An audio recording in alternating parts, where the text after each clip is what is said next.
Children's author Amanda Cleary Eastep is back on the bookmark, having released the fourth and final book in her popular middle grade series, The Tree Street Kids. Now, in book 4, Mystery in Crooked Creek Woods, Jack and Ellison are writing a mystery story of their own, and they turn their attention to solving a mystery, the strange lights in Ruthie's neighbor's yard. And it's another just great adventure with life lessons, as I've heard the series called. So welcome back, Amanda.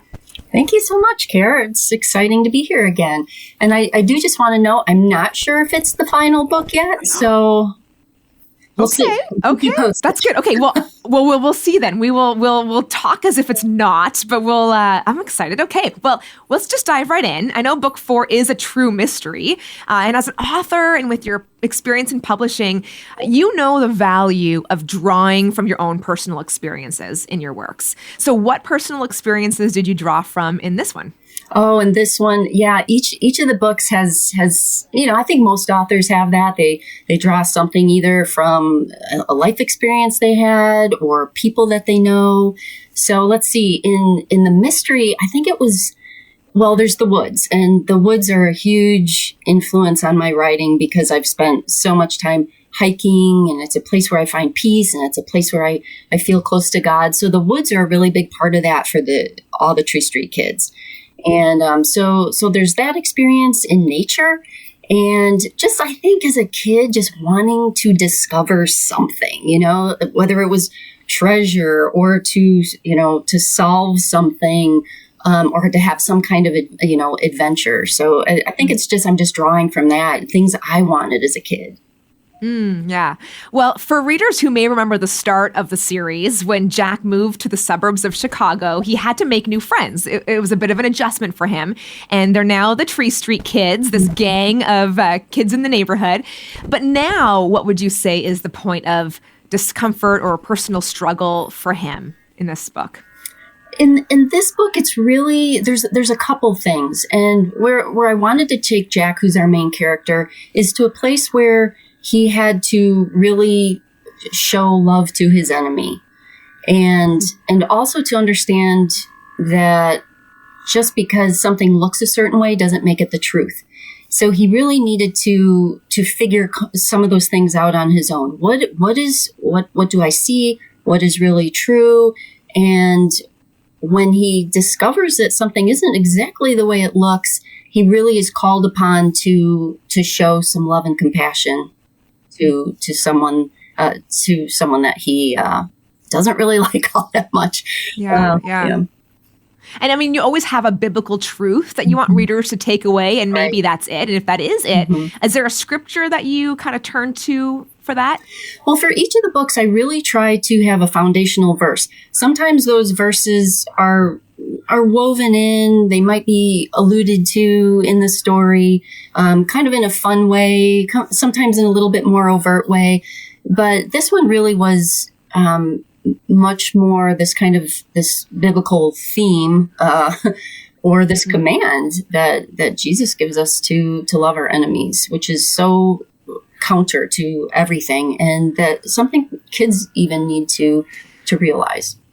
Yeah, I was going to say for young readers, it's probably even harder. I think for adults, we kind of find a way around it a little bit. Right. Well, especially, we've all had to deal with bullies in our lives, or we've been a bully, or, sometimes, we switch those roles. But those are sometimes the hardest people in our lives to forgive. Yeah. Okay, a little Chicago history. Can you tell us a bit about the Potawatomi tribe, and why it's included? It's Potawatomi, and it's So what really happened, which was kind of just an odd occurrence for me. I was driving to an appointment, and I knew that I knew book 4 was going to be a mystery, but I wasn't sure exactly what was going to be involved in the plot. So I was driving to an appointment, and I passed a cemetery, of all things, a huge, huge cemetery in the suburbs of Chicago. And I just started doing a little research, as authors like to do, because we're curious.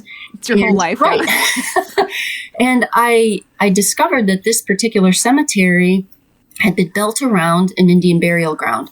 So I started doing a little bit more digging. And I knew from having spent a lot of times in the woods and the forest preserves of Cook County that there have been discoveries of ancient peoples. The Potawatomi and other tribes that had lived and were original to the peoples groups of the Chicago area. Some people groups were and some Indians were pushed aside, and there's even a part of the Trail of Tears, which a lot of us hear about, goes through this cemetery. So there's a marker there, and there's different memorials to the people there. And so I went to the cemetery. I went to visit it. I saw the burial ground. And so that really just sparked my interest in my local history of Native people, which we just tend to not think about too often. And so I wanted to bring that awareness to readers, and then not just use it as a plot point or some kind of device, but to really educate my readers a little bit about that, those peoples in that area. I like that. I mean, it's really timely for us too here in Canada, because these past couple of years, there's been a lot more conversation and focus on the Indigenous peoples. Right. So I think it's a neat tie-in and interesting timing too. Right. Okay, I'm going to ask you, do I have time for this? Okay, so I know you incorporate animals again here in this book, and you do include all types of animals throughout the series. So what draws you to animals as part of your story? Is there a way you can answer that sort of quickly? I know you live out in the mountains, you grew up in the woods. I'm sure there's a lot that has to do with it. Right. I mean, pets are important to kids, and most kids love animals or love some kind of, whether it's a pet or, they're chasing frogs or snakes like my kids did sometimes. They're just really important, I think, to a child's formation of learning to love and care for something. So those really become characters in the books. Love that. Okay, as we wrap up, obviously Jack's friends are not just secondary characters, and we learn so much about them. We see their personalities, their interests throughout the book, with these little notes, these little bits, from them. Is there a character other than Jack that maybe it's Jack, but that you've really come attached to? And if this does happen to be the last book, that you would miss the most? Oh, that's such a fun question.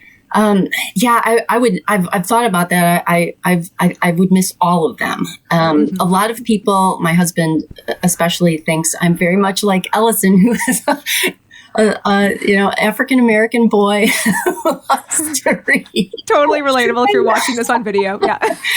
But Midge is fun. Ruthie has my heart too. But Midge and her sense of humor, I would really miss. Writing that character. Yeah, so much innocence. Yeah.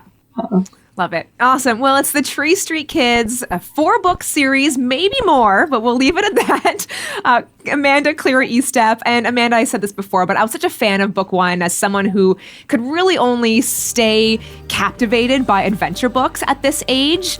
So this is perfect for reluctant readers. And I'm just glad to have you back to maybe wrap it all up. Maybe we'll have to have you again. But thank you so much for your time, Amanda. Well, thanks so much, Kara. I appreciate it.